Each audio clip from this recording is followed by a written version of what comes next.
So this is the layout for the center of a quilt I'm going to do that's going to become a table runner. And what I've done is I'm going to just fold these pieces back because I'm going to ignore them. And I'm going to work on the center piece. What I've done is I've positioned all my fabric pieces in the position they'll be after I've joined them and pieced them together. With the pieces positioned this way, I see that I cannot join this triangle easily to a single square, but I can once the square pieces are joined to each other. So I'm going to look at my quilt and consider that when I'm joining pieces together, and I'm going to try and join pieces in rows. So this requires two pieces to be joined together, so I'm just going to move that out of the way, and I'm going to create my first row by sewing this blue piece to the square next to it. And I put 2 pins in there so I know I'm sewing this seam. If I want to, I can flip this triangle over and also sew it to the square, creating my first row. Joining quilt pieces together using a regular stitch length, such as 2.4 or 10 stitches per inch, requires securing at the beginning and the end of the seam. Many quilt makers use smaller than regular stitch length, such as 1.8 to 2 millimeters, or about 15 to 20 stitches per inch when they join their pieces together. This eliminates the need for securing thread ends. Once I stitched as much of the first row as I can, I go to the second row and I notice immediately that first I have to join these blocks together before I can join it to this larger blue block. So what I'm going to do is I'm going to sew 2 little squares together, open them up, and then press them, and then go back and sew this on top. I'm going to do this on both sides, so I'm going to take all of the little squares and sew them together.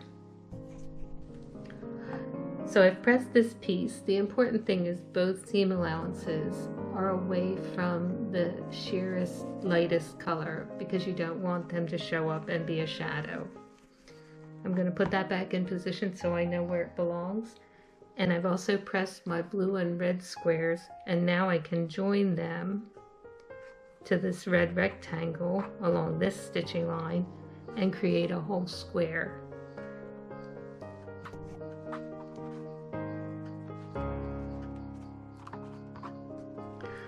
And I want to make sure that the blue square is in the right position, so it's going to be towards the center of my project. So that's the way I want to join it to the rectangle. And I chose to press my seam allowances towards the red side. That's important later when you're going to be doing some top stitching and pad stitching. So remember which side you're pressing your seam allowances toward. After you've joined and pressed these pieces, you've formed a square. Then you can start to build your row.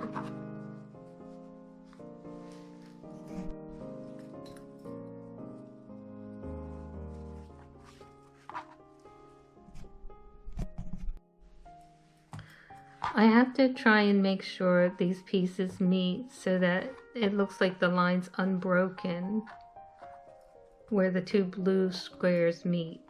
To help me do that, a lot of times I pin right on the stitching line. I pin the 2 sections together right on the stitching line.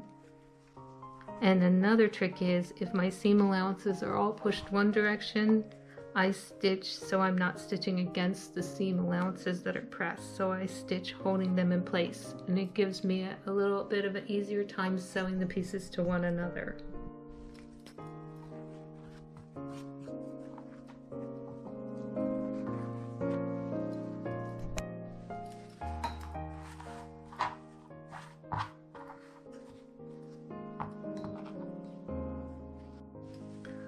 Another thing I do to save time is whenever I have to press one set of pieces, I press whatever else needs to be pressed on the table.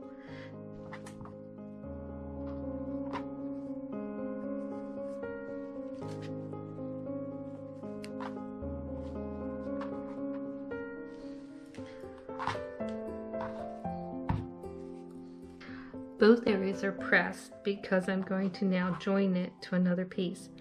Anytime I cross one row of stitching with a second row of stitching, I always make sure the seam allowances are pressed to the side before I do that. It makes it easier.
I've sewn as many rows together as I can, so now it's time to join the rows together. But before I do that, all the pieces have to be pressed so they're as flat as possible.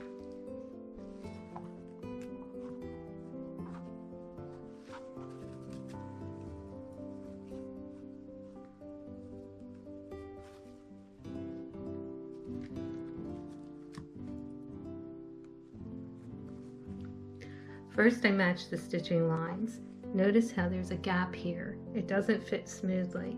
That's okay. I kind of tease it into place by pinning it. I pin approximately in the middle, and then I also pin in between that to make sure the pieces conform to the smaller shape. One student asked me if you could stretch it as well. That's fine too. Whatever works for you, but I prefer to collapse the fabric instead so that I don't accidentally distort the stitching line.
Okay, most of this has been assembled. I just have to add the corners.